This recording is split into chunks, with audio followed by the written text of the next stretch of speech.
Bam! Welcome back to a brand new video! A brand new AskJT number 12. Give me kisses. That's a good boy.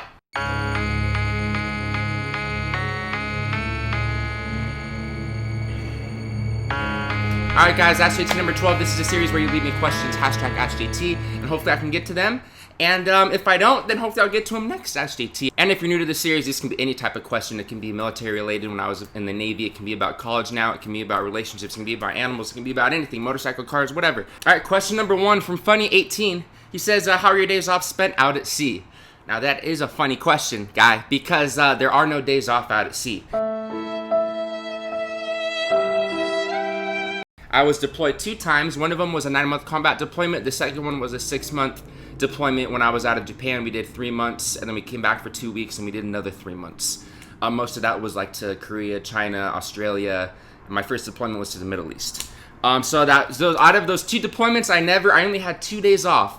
Most of the time, all the other times you're working Monday through Sunday, 7 days a week, minimum 12 hours a day. Most shifts on deployment are 12 on, 12 off. So if you're day check, you'll work 6 in the morning to 6 at night. If you're night check, you'll work 1800 to 06 in the morning. Now, those 2 days off that we had were because we were fucking up, right? So the flight deck, flight ops, that is the main mission that the carrier does. You know, we get those F-18s out and we fuck some shit up. We drop warheads on foreheads when we're out at sea deployed. And when we were out there in the Persian Gulf, we would do 40, 50 days straight at sea. And then we would pull into like Bahrain for 4 days, or we'd pull into Dubai for 4 days. We did that a couple times. We would out at sea for 40 or 50 days straight. And we had some mishaps happen. The F-18s kept getting destroyed. One of the F-18s, somebody pushed it on the tow tractor into another one, damaged the whole wing, caused millions of dollars of damage.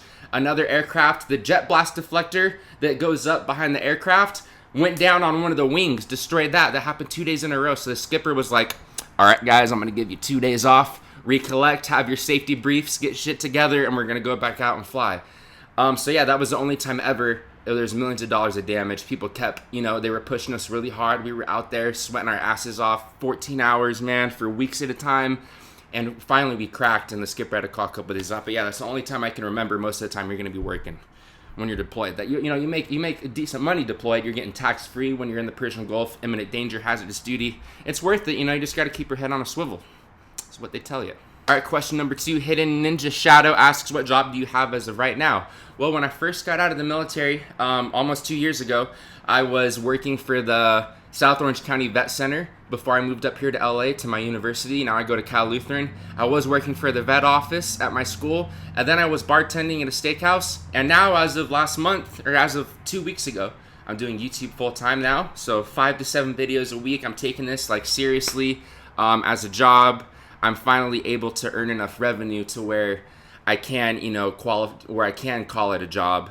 It's still very minimal. I still have a lot of ways to go. We still got a lot of grinding, got to push out videos, new stuff every day for you guys, so it keeps me motivated. I like it. This is, you know, you want to do your dream job. That's what people always say. You know, you got to love what you do for work. So I'm trying to get there, guys. Trying. Next question. This one was kind of funny. You, Jose, what should I do if somebody tries to fight me at work or on the ship? Now, I don't know what you really meant by that. No one's going to come up to you and just like be like, hey, bro, let's fucking fight. There is a lot of testosterone. You are living some berthings. My first berthing I was in, we had over 100 of us sleeping in the same berthing. Just three racks, 1, 2, 3, bunk beds just stacked 3 high, all the way down for 100, 200 sailors. So yeah, that's a lot of testosterone. Sometimes shit goes down in the berthing. A lot of times it's just people fucking around, like wrestling, high school wrestling, grappling or whatever.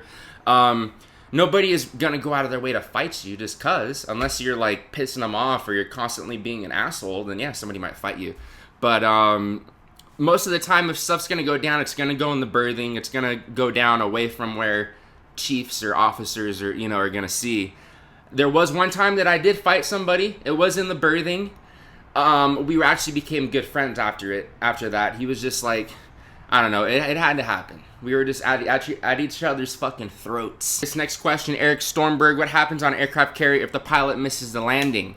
This is a good question. Have you ever witnessed a miss before? If so, what was it like? Now, as you guys know, I did work on the flight deck, so I do know a lot of stuff that goes on. That is called a touch and go.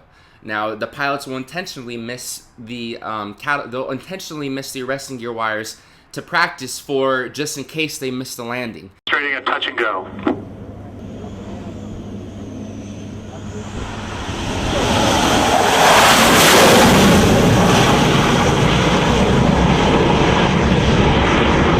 Now, what happens is an F-18 will come up on approach. They will try to catch, when they're trying to land, they'll catch one of the arresting gear wires, normally the 2 or 3 wire, and that slows them down. It's like a big rubber band. I'm sure you guys have seen it. Now, to practice, in case they miss, the pilots will come in, they'll touch the flight deck, and then they'll take right back off. So they'll hit the flight deck, and they'll go full throttle, take right back off. And that basically just practices in case they miss the wire. So you'll see when F-18s land, when they catch the wire, they'll be hitting like the fucking power a lot, It'll be going like, woo, like I'll put a fucking clip in here. I don't know what that voice was I made, but I'll show you guys what I mean by that.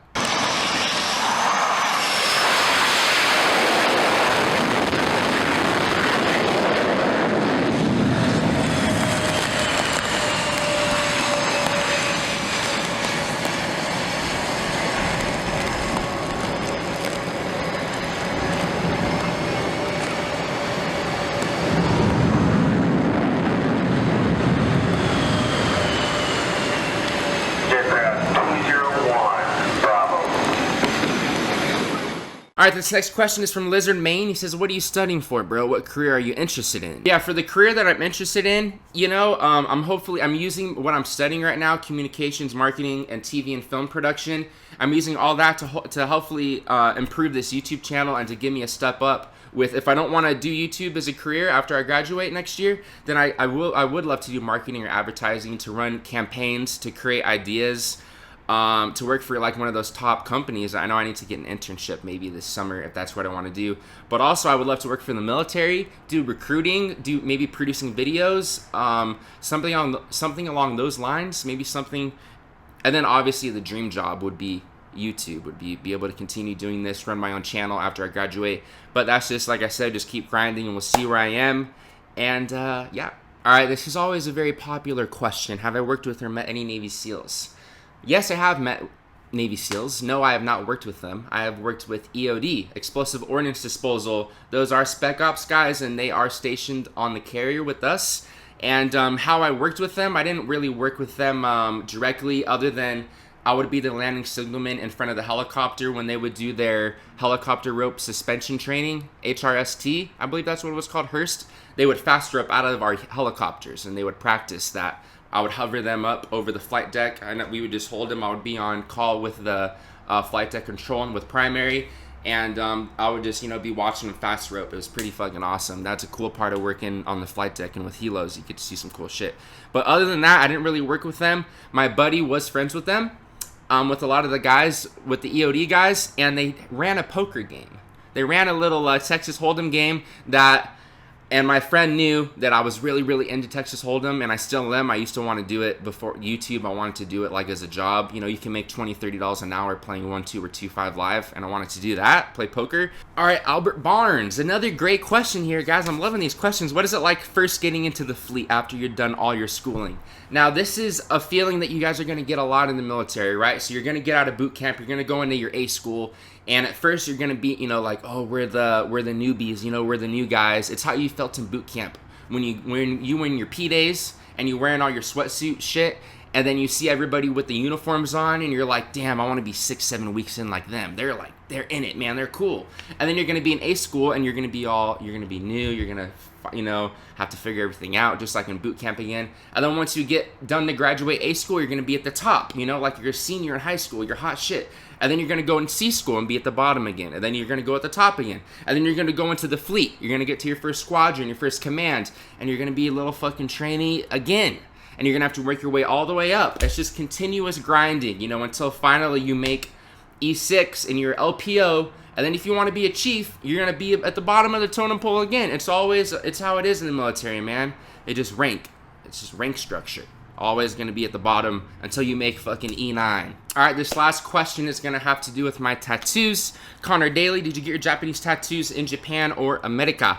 So when I was stationed in Atsugi, Japan, before I came back to the States, I did start my sleeve here. my Japanese traditional sleeve. I started it, the artist name is Nori. It's Edo Tattoo Shop by the train station in Itsugi. So we started this outline, and when I came back to the States, my buddy in Huntington Beach Tattoo, JJ, he finished it up, the color, and I still have to get this bottom one colored.